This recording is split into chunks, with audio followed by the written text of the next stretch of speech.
샬롬, 샬롬. 평안하셨습니까? 아멘. 오늘도 귀한 안식일, 우리의 친구 되신 예수님과 동행하는 귀한 하루 되시기 바랍니다. 자, 우리 오늘은 누가복음 10장 25절의 말씀을 보겠습니다.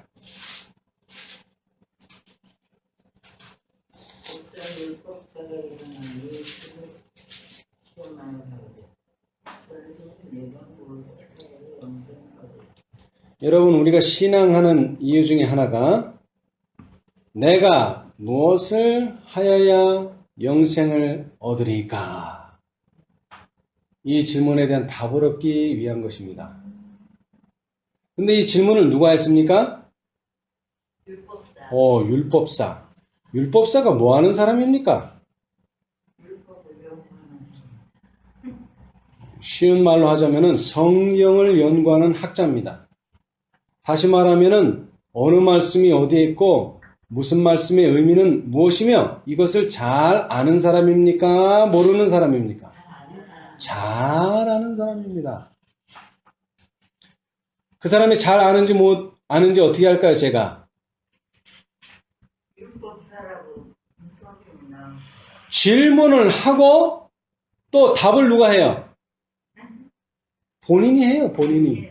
네, 본인이. 근데 왜 질문을 했을까요?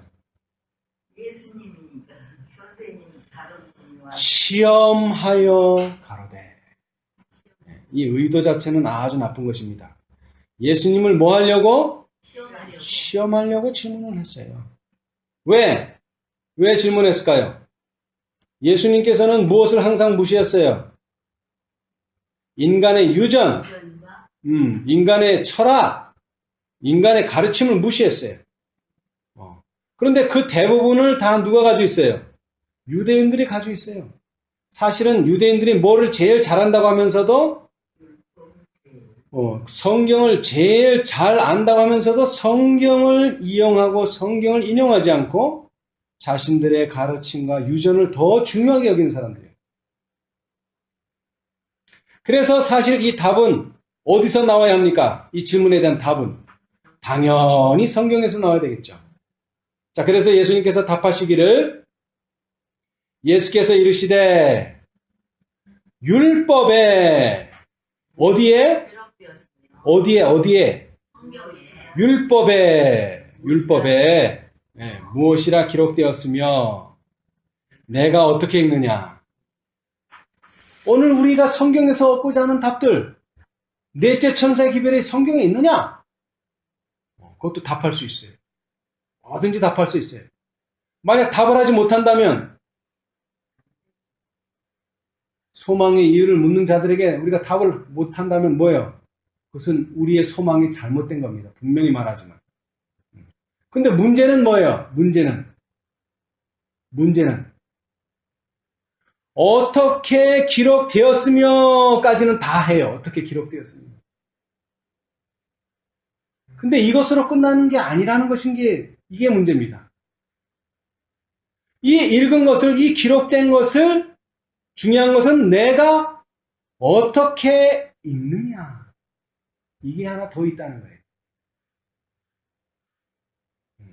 그러니까 많은 사람들이 성경을 보는데 왜 이렇게 교회가 많아요? 성경책은 하나인데. 보는 책은 하나인데 왜 이렇게 가지가 많냐고요? 읽는 게 다르기 때문에 그런 거예요. 다른 게 다. 나는 안식일이 폐했다고 본다. 나는 안식일이 아직도 존재한다고 본다. 거기서 다 가려지는 거예요. 갈라지는 거예요, 다. 그러니까 사실은 우리가 중요하게 생각해야 될 것은 무엇이라 기록되었으며 이거 찾는 것도 대단히 중요합니다. 사실은 이거에 가린 사람들도 많기 때문에. 그러나 더 중요한 것은 그 기록된 말씀을 어떻게 읽느냐가 더 중요합니다. 어떻게 읽느냐. 그거에 따라서 우리가 같은 편이 될 수도 있고 서로 다른 편이 될 수도 있어요. 자, 그런데 여기에 그 방법을 좀 더 구체적으로 여기 설명을 해 놓으셨는데요. 자, 대답하여 가로되 내 마음을 다하며 목숨을 다하며 힘을 다하며 뜻을 다하여 주 너의 하나님을 사랑하고 또한 내 이웃을 내 몸과 같이 사랑하라 라고 어디에 기록되어 있어요? 그러니까 성경 어디에 기록되어 있어요? 신명기에 기록되어 있어요. 신명기에. 그러니까 당연히 율법을 연구하고 율법을 공부하니까, 성경을 공부하니까 그 답도 당연히 성경에서 읽을 수 있죠. 그런데 왜 질문을 했냐 이거예요. 물론 시험하기 위해서도 했지만 그때 당시에 유대인들이 풀지 못하는 수수께끼가 하나 있었어요. 참 재밌는 이야기죠. 답은 아는데 답을 모른다는 거. 말이 좀 이상하지만은. 자, 어떻게 하라 그랬어요? 간단해. 주 너의 하나님을 사랑하고 그다음 내 이웃을 사랑하라. 그거요. 간단해. 그래서 예수님이 뭐라 그랬어요? 거기에 더하지도 않고 빼지도 않고 내 답이 옳다. 그대로 뭐 하라? 행하라. 이거면 끝나는 거야 그냥. 어려울 거 없어. 그냥 그대로 하라는 거지. 깨달은 대로 하라는 거지. 그랬더니 돌아오는 이야기가 뭐예요? 그럼 이웃을 사랑하라 그랬는데 이웃이 누굽니까? 이렇게 나오는 거예요.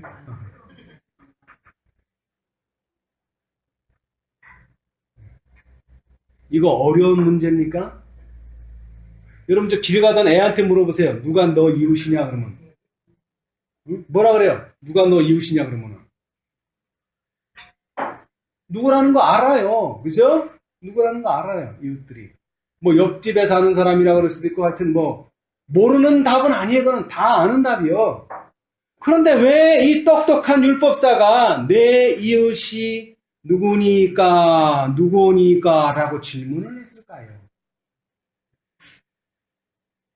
그것은 바로 핑계를 만들기 위한 전초 작업이라는 것입니다. 여러분, 구원 얻기가 어렵습니까? 쉽습니까? 왜 쉬워야 됩니까? 어려우면 당연히 우리 예수님 앞에 가서 예수님 이제 질문을 하실 텐데, 너 왜 구원을 못 얻었냐? 그럼 우리 당연히 할 말 있어. 예수님 왜 이렇게 구원을 어렵게 만들어 놨습니까? 나 그래서 못했습니다. 그렇게 말할 수 있죠. 그런데 그렇기 때문에 구원이 뭐 하면 안 돼요? 어려우면 안 돼요. 예수님께서 성경에서 네가 어떻게 읽었느냐? 그랬는데, 성경 너무 어렵습니다. 그러면 구원 얻을 수 있어요? 없어요? 없죠. 없어요. 우리가 구원 얻는데 무슨 요한계시록을 해석하고 다니엘서를 해석하고 이래야 구원 얻는 거 아닙니다. 그러면 구원 얻기 힘들어요. 율법사나 구원 얻는 거지 유대인이나 구원 얻고 이방인들은 구원 얻기 힘들어요. 그런데 사실 이 쉬운 구원을 누가 어렵게 만들었어요? 인간들이. 특히 어떤 인간들? 성경 박사들. 재림교인이 어렵게 만들어 놓은 거예요. 재림교인이. 그 간단하고 쉬운 구원을 재림교인들이 어렵게 만든 거예요. 개운동이 어렵게 만들어 놓은 거예요. 믿음으로 얻는 구원을 어렵게 만들어 놨다. 그런데 중요한 것은 예수님께서 이 대답을 내 이웃이 누구니까 라고 했을 때 누가 이웃이다 라고 말씀하지 않으셨어요. 그러면서 어떤 말씀을 하셨죠? 자, 30절 예수께서 대답하여 가라사대 어떤 사람이 자, 누가요? 어떤 사람이 그러면 사람들은 이렇게 생각합니다. 내가 아닌 어떤 사람 이렇게 생각해요. 근데 정말 예수님을 사랑하고 예수님의 말씀을 귀담아 듣는 사람은 어떻게 생각해야 합니까? 그 사람이 나일 수도 있다. 이것을 항상 염두에 두고 생각을 해야 돼요. 근데 예수를 안 믿는 사람들은요. 어떤 다른 사람이구나. 이렇게 생각해요. 다. 절대 그렇지 않습니다. 자, 그러면서 생각해 봅시다. 어떤 사람이 예루살렘에서 여리고로 내려가다가 강도를 만나매 강도들이 그 옷을 벗기고 때려 거반 죽은 것을 버리고 갔더라. 마침 한 제사장이 그 길로 내려가다가 그를 보고 피하여 지나가고 또 이와 같이 한 레위인도 그곳에 이르러 그를 보고 피하여 지나가되 어떤 사마리아인은 여행하는 중에 거기 이르러 그를 보고 불쌍히 여겨 가까이 가서 기름과 포도주를 그 상처에 붓고 싸매고 자기 짐승에 태워 주막으로 데리고 가서 돌보아 주고 이튿날에 데나리온 둘을 내어 주막 주인에게 주며 가로되 이 사람을 돌보아 주라. 부비가 더 들면 내가 돌아올 때에 갚으리라 하였으니 내 의견에는 이 세 사람 중에 누가 강도 만난 자의 이웃이 되겠느냐. 오늘날 우리도 예수님 만나면 참 좋을 것 같아요. 예수님의 설명은 너무나 쉬워요. 너무나 쉬워. 이거는 뭐 어려운 문제가 아니야. 아주 어려운 문제였어요. 이거는 왜 어려운 문제냐면 이때 당시에 유대인들이 내 이웃의 범위를 정하는 게 논쟁이 엄청나게 됐어요. 누구는 이웃이다, 누구는 아니다, 막 이렇게. 근데 예수님은 이 문제를 너무나 쉽게 풀어주셨어요. 근데 사실은 왜 어려워졌느냐? 인간의 편견, 인간의 오해, 인간의 그 좁은 마음을 가지고 있기 때문에 이게 복잡해지고 어려워진 거예요, 사실은. 그 이기심이라고 하는 것만 다 치하해버렸다면 이것은 5분 안에 해결할 수 있는 문제예요, 5분 안에. 아주 간단히 해결할 수 있는 문제예요. 자, 여기에 몇 사람이 나온다고요? 세 사람이 나옵니다. 근데 사실은 두 부류의 사람입니다. 두 부류의 사람. 자, 한 부류는 어떤 사람이에요? 한 부류의 사람은 어떤 사람이에요? 실천하지 않는 사람. 한 부류의 사람은 실천하는 사람. 간단히 말해서 그거요. 뭐 이 사람이 유대인이냐 아니냐 따질 것도 없어요. 실천하느냐, 실천하지 않느냐로 딱 구분이 돼요. 그런데 예수님은 그렇게 두 사람으로 간단히 말하면 될 것을 왜 실천하지 않는 사람을 또 두 사람으로 또 더 나눴어요? 한 사람은 누구? 제사장. 한 사람은 누구? 레위. 왜 또 두 사람으로 또 더 나눴을까, 복잡하게. 그런데 이 두 사람은 또 공통점이 있네요. 무슨 공통점이 있어요?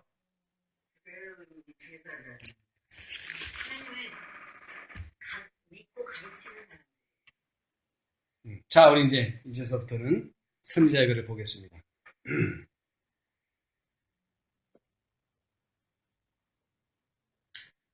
자, 시대의 소망.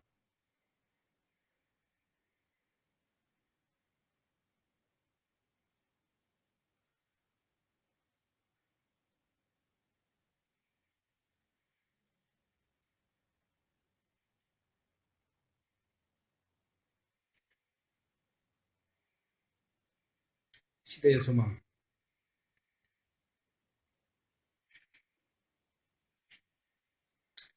시대의 소망. 499, 500페이지. 499, 500페이지. 구속의 역사 809페이지.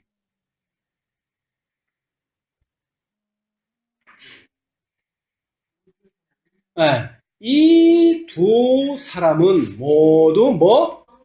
성직자였으며 성경 해설자라고 공언하는 자들이었다. 그들은 백성들에게 하나님을 대표하는 자로서 특별히 택함을 받은 계층에 속했다. 그들은 무식하고 미혹한 자를 용납하여 사람들에게 인간을 대하시는 하나님의 큰 사랑을 이해시켜야 할 자들이었다. 그들에게 맡겨진 사업은 예수께서 자신의 사업이라고 묘사하신 사업과 같았다. 예수께서는 자신의 사업을 다음과 같이 말씀하셨다. 주의 성령이 내게 임하셨으니 이는 가난한 자에게 복음을 전하게 하시려고 내게 기름을 부으시고 나를 보내사 포로된 자에게 자유를 눈먼 자에게 다시 보게 함을 전파하여 눌린 자를 자유케 하고. 자, 이 두 사람은 다 뭐라고요? 성직자였고 또 뭐요? 성경 해설자. 다시 말하자면 성경을 잘 아는 사람이에요. 근데 뭐는 안 해요? 실천은 안 하는 사람. 근데 왜 실천을 안 했어요? 왜 실천을 안 했어요? 저 사람은 누구다? 사마리아인이다. 이제 여기서 이제 편견이 나오기 시작합니다. 사마리아인. 사마리아인은 어떤 사람입니까? 유대인에게 있어서.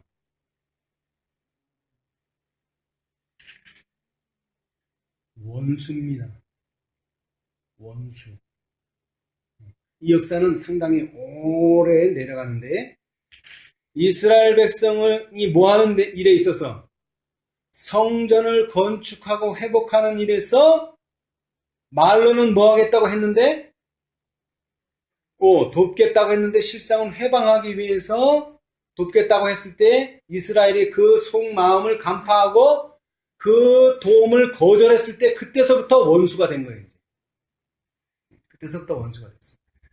자, 그래서 실물교훈 어느 정도로 원수였는가 봅시다. 어느 정도로 원수. 실물교훈.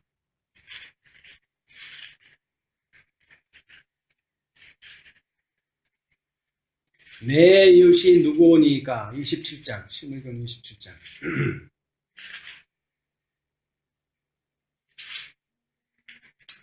380페이지 실물교훈 380페이지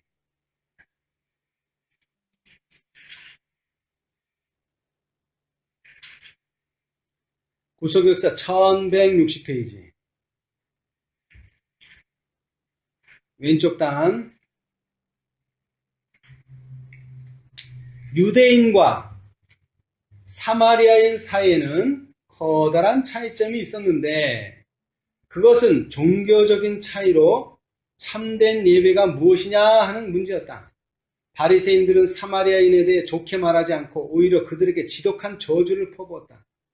유대인과 사마리아인 사이의 증오심은 너무나 컸기 때문에 사마리아 여인은 예수께서 자기에게 물을 좀 달라고 하신 것을 이상하게 여길 정도였다.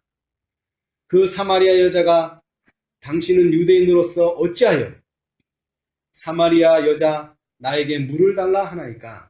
라고 말했다. 이는 유대인이 사마리아인과 상종하지 아니함이러라. 그리고 유대인들이 예수에 대해 죽이고 싶은 증오심으로 가득 차서 일어나 성전에서 그분을 돌로 치려 했을 때에 그들이 말한 우리가 너를 뭐한 사람? 사마리아 사람이라. 이거 뭐란 얘기예요, 예수님이? 원수라는 얘기예요, 원수. 너는 원수라는, 우리한테 너는 원수라는 얘기예요. 그러니까, 유대인들이 하는 욕 중에서 제일 나쁜 욕이 뭐예요? 이 사마리아이나. 그게 제일 나쁜 욕이요. 너는 나한테 뭐라는 거예요? 원수라는 거지, 원수. 너는 우리 원수라는 거예요. 그러니까 원수를 뭐하러 돌봐주냐 이거지. 자기도 위험한데. 근데 그 원수가 어떻게 했어요? 이 유대인을, 여기는 유대인인지 뭐 사마리아인인지 그 다친 사람이 누군지는 없어요. 자, 그런데 거기 하나의 실마리가 있어요. 실마리. 자, 그 사람이, 그 제사장이, 그 레위인이, 그 사마리아인이 어디 가다가 그 다친 사람을 만났어요?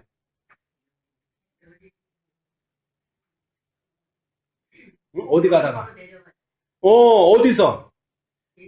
예루살렘에서 어디로? 여리고로 가다가 만났단 말이에요. 그러면 그 길이 어떤 길인가 봅시다. 자, 382페이지, 실물경 382페이지. 여러분, 시대의 소망이 언제 출판됐어요? 몇 년도에? 1898년.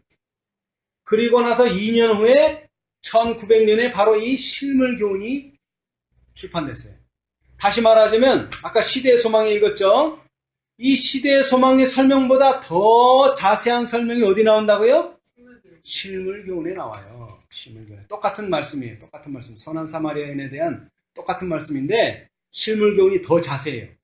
나중에 집에 가서 한번 비교해 보세요. 자, 그래서 382페이지, 실물교훈 382페이지, 구속의 역사 1160페이지. 오른쪽 단 첫 번째 문단에 제사장과 레위 사람들은 하나님께서 친히 정하신 성전 예배에 참석했다가 돌아가는 길이었다. 그러면 여기서 다친 사람도 어떤 사람이겠어요? 당연히 예배 드리고 가다가 다친 사람이겠죠. 유대인이에요. 사마리아인은 아니에요. 근데 예수님께서는 사마리아인이다, 아니다. 그거 말하지 않았어요. 왜? 그럼 또 편견이 생기니까. 그 예배에 참석하는 것이 너무나 크고 고상한 특권이었어요. 그죠? 제사장과 레위 사람은 저희가 그렇게 높임을 받는 사람들이기 때문에 알지도 못하는 길가에 분변당한 사람을 돌봐준다면 저희의 위신이 떨어질 것이라고 생각했다. 그리하여 저희는 저희 동포들에게 축복을 나누는 하나님의 대리자로서 하나님께서 그들에게 주신 이 특별한 기회를 어떻게 여겼다? 등한히 했다. 오늘날에도 많은 사람들이 이와 같은 과오를 범하고 있다. 그들은 자기들의 의무를 전혀 다른 두 종류로 구별하고 있다. 의무를 구별을 한다는 거예요. 어떻게 구분을 해요? 하나는 하나님의 율법에 규정된 커다란 일들. 그거는 무슨 일? 하나님께 대한 의무는 큰 일. 그 다음에 다른 하나, 내 이웃을 내 몸과 같이 사랑하라는 사람들에 대한 하나님의 명령은 어떤 일? 작은 일. 그러니까 사람들한테는 좀 소홀해도 누구한테는? 하나님께는 충성해야 된다는 그런 사상이 있었다는 거예요. 유대인이 아니라 레위인과 제사장들한테.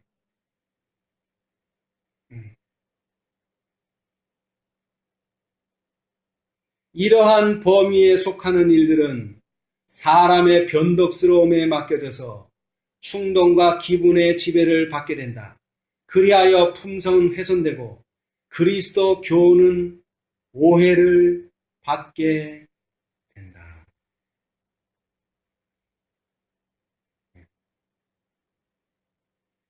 저는 이런 거를 숱하게 봤어요. 개신교에서. 제가 아는 어떤 구역장님, 집에서 자녀를 밥하고 자녀들한테 줘야 되는데 집안일은 하나도 안 해. 왜? 바쁘니까. 구역 예배 다니고 전도하러 다니고 집안은 하나도 안 돌봐. 그 구역장이 여잔데 엄마인데 그럼 뭐가 생기겠어요? 자녀들이. 아, 하나님을 믿으면 가족은 소홀해도 되는구나. 그래서 나중에 그 사람이 예수님을 선택하느냐 세상을 선택하느냐 그러면 나는 그런 예수 안 믿는다는 거죠. 오늘날 많은 하나님의 종들의 자녀들에게 있는 문제가 그거예요. 왜 가족들한테 대하는 것이 교인들한테 대하는 것보다 못하냐 이거죠. 교인들은 그렇게 잘해주면서 왜 정작 가족들한테는 그렇게 안 해주냐는 거예요. 저도 뼈저리게 느끼는 거예요. 근데 하나님의 명령은 뭐예요? 하나님도 섬기고 인간도 섬기라는 거예요. 어느 게 크고 어느 게 작다가 아니에요. 그 두 개는 서로 잘 조화를 이뤄야 돼요. 이쪽만 치중해서도 안 되고 그렇다고 뭐 가족만 치중해서도 안 되고 그렇다고 또 교인만 치중해서도 안 되고 교인과 가족을 잘 조화롭게 섬겨야 돼요. 하나님의 것도 충성하고 인간의 것도 충성하고 두 개를 잘 조화롭게 충성해야 돼요. 그러려니까 희생이 필요한 거예요. 그러려니까. 그런데 참 재미있죠? 그 사마리아인이 그 도와준 그 희생을 한 사마리아인이 도대체 누구를 상징한다는 겁니까? 예수 그리스도를 상징한다. 예수 그리스도. 자, 어째서 그런가 봅시다. 자.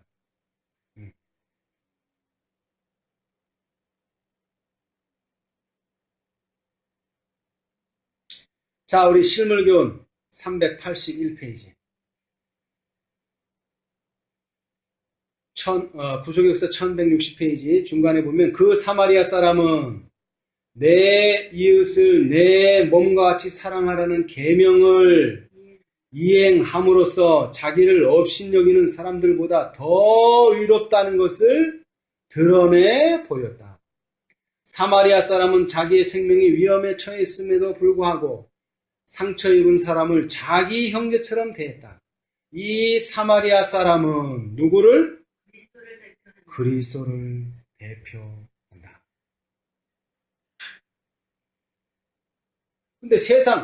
근데 이 기독교계에서는 이런 사람들을 뭐라 그래요? 이런 사마리아인. 그렇게 취급받아요. 사마리아인 취급받아요. 이런 원수, 이런 상종 못할 사람, 이런 신앙 없는 사람, 이렇게 취급받아요. 우리의 구주께서는 인간의 사랑이 필적할 수 없는 크신 사랑을 우리에게 나타내셨다. 우리가 상처를 입고 죽게 되었을 때 그분은 우리를 불쌍히 여기셨다. 그분은 우리를 피해 지나가지 않으셨으며 우리로 속절없이 아무 소망도 없이 죽도록 버려두지 않으셨다. 그분은 온 하늘 천군의 존경을 받으시던 거룩하고 행복한 하늘집에 머물러 계시지 않으셨다.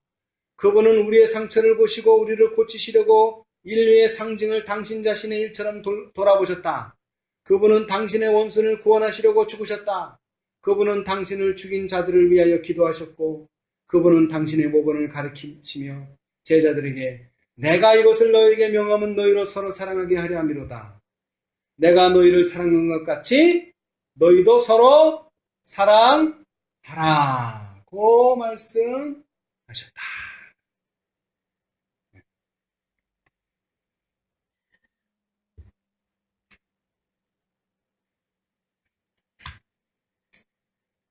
사실 우리가 최고의 진리를 가지고 있고 아는 것은 사실입니다. 그러나 우리는 이 진리를 뭐 해야 됩니까? 실천해야 됩니다. 실천. 그런데 이 사마리아인이 얼마나 유대인들한테 이 레위인이나 유대인이나 이 제사장들한테 미움을 당했는지 예수님께서 아까 질문하셨죠? 이 세 사람 중에 누가 강도 만난 자의 이웃이 되겠느냐? 우리 같으면 뭐라 그랬겠어요?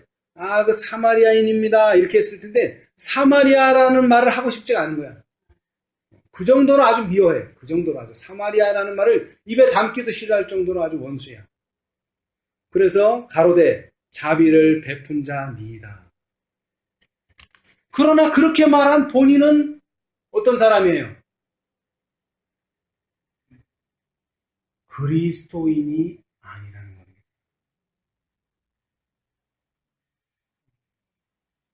아주 자기는 거룩한 척하고 아주 자기는 거룩한 줄 알았어요.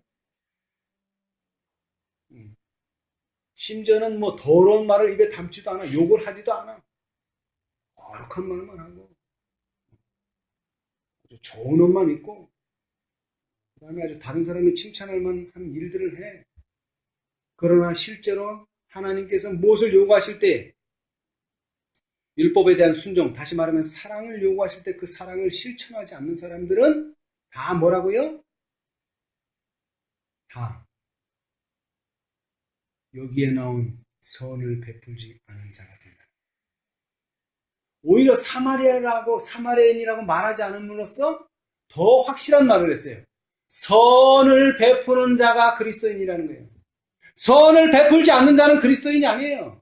뭐 안식일 진리를 알고 다째 천사를 알아도 소용없어요. 그리스도인 아니에요. 아는 것은 그리스도인 만들어주지 않습니다. 하나를 알아도 그 하나를 실천하는 사람. 이 가장 열악한 상황이 바로 진리를 가장 많이 한다고 하는 사람들 속에서 나타난다는 거죠. 진리를 가장 많이 한다고 하는 사람들.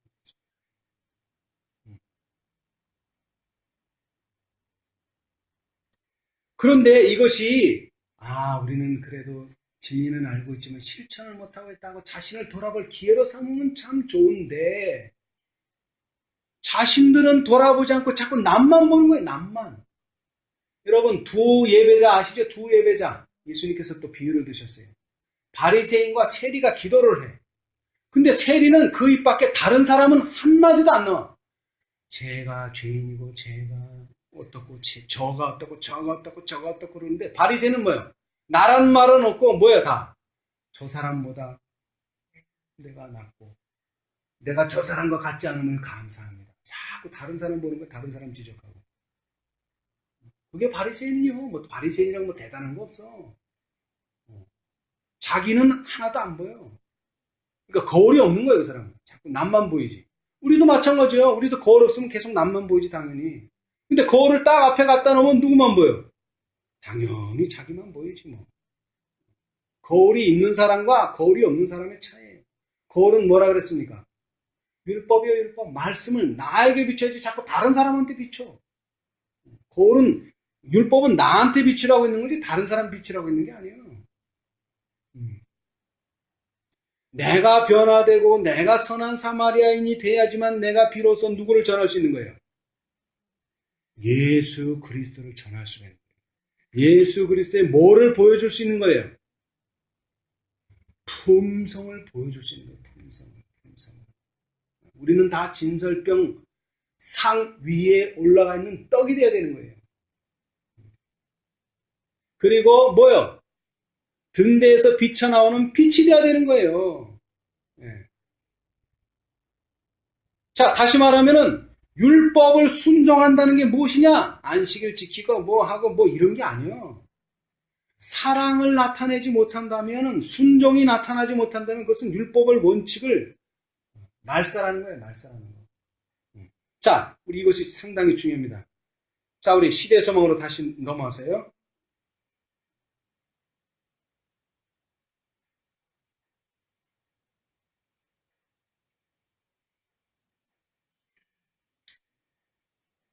(504페이지) 구속의 역사 810페이지.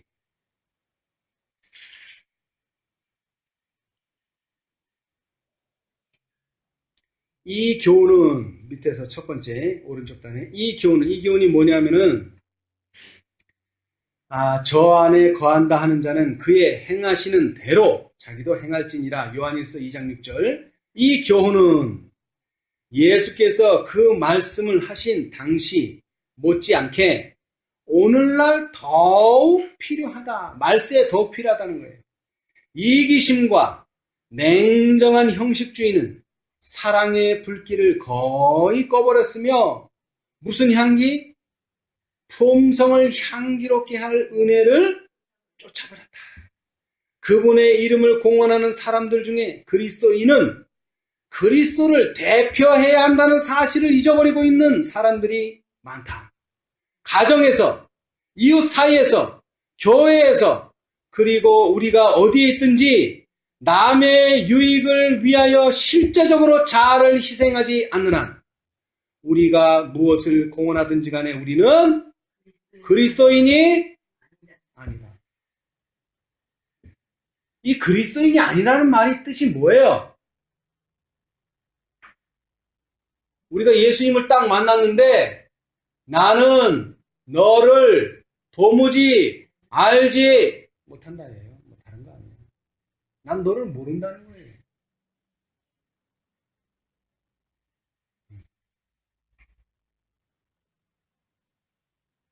이기심, 냉정한 형식주의가 사랑의 불을 꺼버렸다는 거예요. 자, 그럼 이 불을 어떻게 우리가 키울 수 있을까요? 이 불을 어떻게 우리가 꺼치지 않을 수 있을까요? 어떻게? 오늘 이 말씀이 제일 중요한데요. 자, 봅시다. 물론 실천해야죠. 네, 실천해야죠. 근데 실천이 잘 돼요, 안 돼요? 안 되죠. 안 되지. 실천이 잘 되면 그렇게 하라고 말할 필요도 없지. 잘 되고 있는데 뭐 하라 그래. 안 되니까 하라 그러지. 예? 너희 하늘에 계신 너희 아버지 온전하신 것 같이 온전하라. 왜 온전하라 그래? 온전하지 않으니까 온전하라 그러지. 온전한데 뭐하러 온전하라 그래? 그죠? 왜 사랑하라 그래? 사랑이 안 되니까 사랑하라 그러지. 그러면 어떻게 사랑할 수 있느냐 말이야. 오늘 이걸 배워야 된단 말이야. 선한 사마리아인한테서 우리가 이걸 배워야 돼. 선한 사마리아인은 어떻게 그렇게 사랑할 수 있었는가? 유대인의 원수였는데 어떻게 원수를 사랑할 수 있었는가? 자, 실물교훈.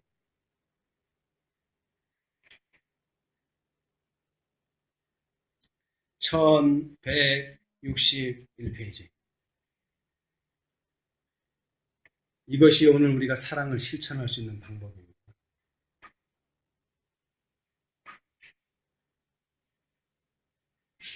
1161페이지, 구속역사 1161페이지, 시대의 소망, 실물교훈 384페이지, 오른쪽 단 첫 번째 문단, 사랑은 경건의 기초이다. 다시 말하자면 우리가 거룩해지려면 뭐가 있어야 된다는 거예요? 사랑이 있어야 돼. 사랑 없으면 절대로 거룩해질 수 없어요. 절대로 온전해질 수 없어요. 사랑 없이는. 사람이 말로는 아무리 공헌한다 할지라도 자기의 형제들에 대해 이기심 없는 사랑을 갖지 않는다면 그 사람은 하나님께 대한 순진한 사랑을 가질 수 없다. 그러나, 이제 방법이 나와요. 그러나, 우리는 다른 사람을 사랑하려고 애쓰는 것만으로는 결코 이러한 정신을 가질 수 있다, 없다? 없다. 우린 힘쓰고 노력하지, 사랑하려고. 근데 그것만 가지고는 안 된다는 거예요. 물론 그것도 필요하지. 애쓰는 것도 필요하지. 근데 노력해서 되는 일이 아니에요, 이것은. 힘써서 되는 일도 아니에요. 필요한 것은 그리스도의 사랑이 우리의 마음 가운데 있어야 한다.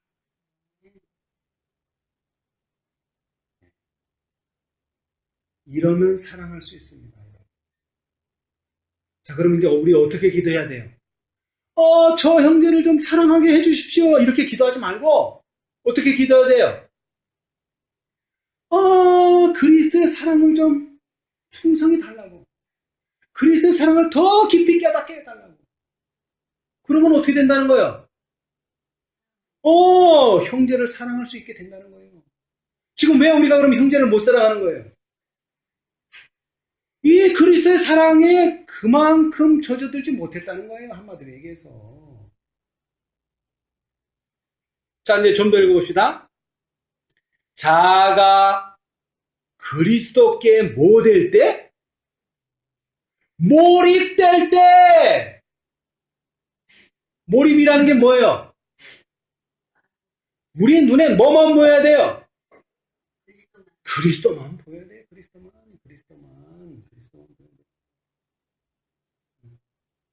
근데 자꾸 우리 눈에 뭐가 보여요? 사랑하기 싫은 사람들이 보이고, 미워해야 될 사람들이 보이고, 나한테 잘못한 사람들이 보이고, 이런 사람들이 자꾸 보인단 말이에요. 몰입이 안 돼. 그리스도께 몰입이 안 돼. 그러니까 당연히 사랑할 수 없는 건 당연한 것이죠. 여기서 몰입이라는 말은 여러분 잘 새겨 들으셔야 돼. 그리스도께 우리가 몰입될 때에 사랑은 어떻게? 우리가 좋아하는 말. 사랑은 어떻게?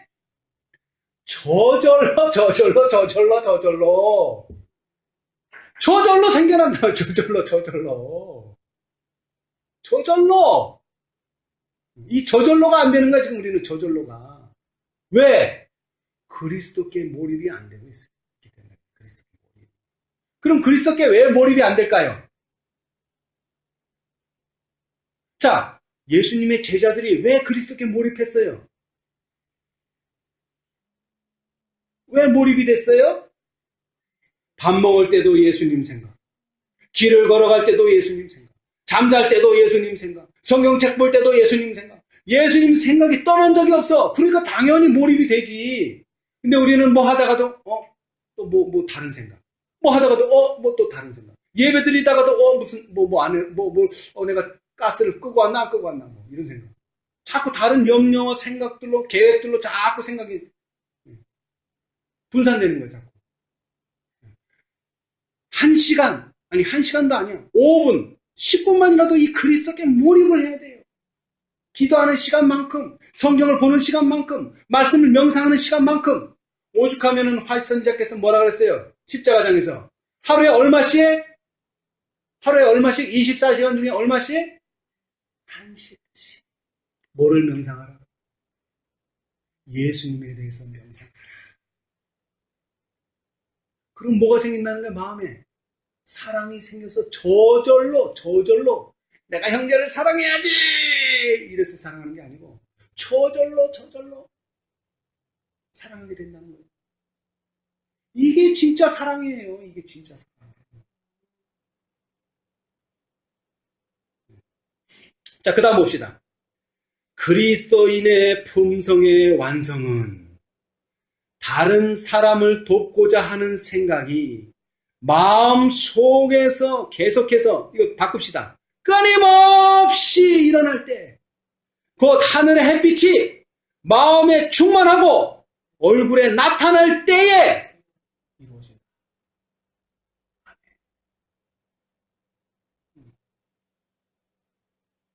여러분, 우리한테는 많은 숙제와 많은 과제들이 있습니다. 여러분, 그거 쳐다보고 그거를 위해서 기도한다고 그거 절대 해결되지 않습니다, 여러분. 우리는 그리스도께 몰입을 해야 돼요. 이 그리스도께 몰입한다는 말이 다른 말이 아니고 이런 겁니다. 그리스도의 의가 모든 문제를 삼켜버려야 돼요. 그리스도 우리의 의가 모든 문제를 삼켜버리고 그리스도 우리의 의가 첫째가 되어야 되고 다른 것은 생각도 안 나야 돼요. 그러면은 우리는 그리스도께 몰입하게 되고 그러면은 그리스도의 사랑이 우리의 마음속을 주장하게 되고 그 사랑이 말과 행동에서 저절로 나오게 되는 거예요. 자, 그 다음 밑에 보겠어요. 그리스도께서 거하시는 마음에는 사랑의 결핍이 일어날 수 있다, 없다? 없다. 하나님이 우리를 먼저 사랑하셨기 때문에 우리가 그분을 사랑한다면 우리는 그리스도께서 생명을 버리기까지 사랑하신 모든 사람을 사랑해야 할 것이다. 우리는 사람들과 접촉하지 않고는 하나님과 접촉할 수 없다. 왜냐하면 우주의 보좌에 앉으신 그리스도 안에서 인성과 신성이 결합되기 때문이다. 우리가 그리스도와 연결되면 우리는 우리의 동료 인간들과도 사랑의 금고리로 연결될 것이다. 그렇게 되면 그리스도께서 가지셨던 긍휼과 동정심이 우리의 생애에 나타나게 될 것이다. 우리는 궁핍한 자들과 불행한 자들이 우리를 찾아오기까지 기다리지 말아야 한다. 우리는 다른 사람들의 불행을 동정해달라는 간언을 받을 필요가 없다. 우리는 그리스도께서 두루 다니시며 선을 행하시는 것이 자연스러웠던 것처럼 궁핍한 자와 고난당하는 자들에게 봉사하는 것이 자연스러운 것이다. 사랑과 동정을 베풀고 싶은 충동이 일어나는 곳마다 다른 삶을 복되게 하고 향상시키고자 하는 마음이 생기는 곳마다 거기에는 성령의 역사가 나타날 것이다. 이교국 안에서 성경에 기록된 하나님의 율법을 알지 못하고 그리스도의 이름도 들어보지 못한 사람들이 생명의 위험을 무릅쓰고 하나님의 종들을 보호하고 그들에게 친절을 베푼 예가 있다. 그들의 행위가 하나님의 권능의 역사를 증거한다. 성령이 그리스도의 덕성을 야만인의 마음속에 넣어주므로 저희의 본성과 교육에 반대되는 동정심을 나타내는 내게 되었던 것이다. 세상에 와서 각 사람에게 비치는 빛은 그들의 심령에 비추고 있다. 이 빛에 유의한다면 그 빛은 그의 발길을 하나님의 나라로 인도할 것이다. 아멘. 이러면 이 세상은 어떻게 될까요? 이 세상은 행복한 세상이 되겠죠.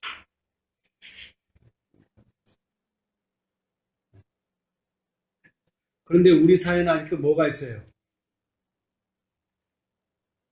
네 종교가 뭐냐? 네 종교가 뭐냐? 네가 믿고 있는 교리가 뭐냐? 그 다음에 네가 뭐를 하냐 안 하냐? 여러 가지 장벽들이 너무나 많아요. 근데 하나님께서는 뭐예요? 이웃은 단순히 강도 만난 자가 네 이웃이다. 도움을 필요로 하는 자가 우리의 뭐라고요? 이웃이다. 영적으로 도와주고 육체적으로 도와주고 도와주는 자가 누구다? 그리스도입니다. 도와주는 자가 여러분 그리스도입니다. 그리고 정말 그리스도인은 어떻게 나타난다고요? 급한 일이 있을 때 119에게 신고하는 게 아니라 여러분한테 전화한다면 여러분은 성공한 사람이에요. 119보다 먼저 여러분한테 전화한다면 그 사람은 성공한 사람이에요. 왜? 그 사람이 여러분을 그만큼 신뢰한다는 거죠. 여러분을 필요로 한다는 거죠. 우리는 이 세상에 필요로 하는 사람이 돼야 됩니다. 필요 없는 존재가 되어서도 안 되고 있으나마나 한 사람도 되어서는 안 됩니다. 우리는 사람들이 필요로 하는 사람들이 되고, 그러니까 아브라함이 뭐가 됐다는 거예요? 복의 근원이 돼요. 하나님께서 여러분을 왜 택하셨어요? 하나님께서 14만 4천인을 왜 택하셨어요?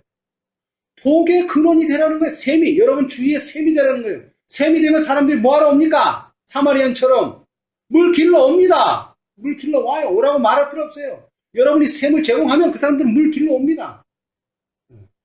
우리는 셈이 돼야 됩니다. 근데 무슨 셈? 저주를 퍼붓는 셈이 아니라 복을 흘러 넘치는 셈. 자, 우리 한 말씀만 읽고 마치겠습니다.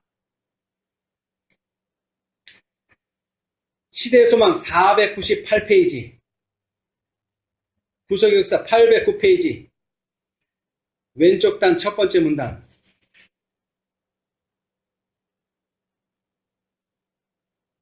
어두움을 몰아내는 방법은 뭘까요? 빛을 받아들이는 것이다. 오류를 처리하는 가장 좋은 방법은 뭘까요? 진리를 제시하는 것이다. 그 다음에 자아의 중심을 둔 마음의 결함과 죄를 명백하게 드러내는 것은 뭡니까? 하나님의 사랑에 대한 계시입니다. 하나님의 사랑을 보여주면 돼요. 그러면 죄가 드러나요. 이기심이 드러납니다, 여러분. 뭐 교리 설명하고 뭐 이런 거 할 거 필요 없어요.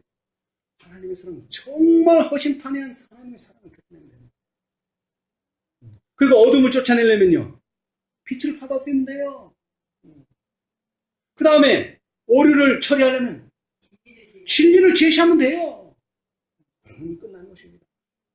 우리 모두 이 방법으로 세상에서 빛이 되고, 세상에서 소금이 되고, 세상에서 하나님의 동역자들이 되는 저와 여러분이 되시기를 간절히 바라면서 말씀 마치겠습니다. 감사합니다.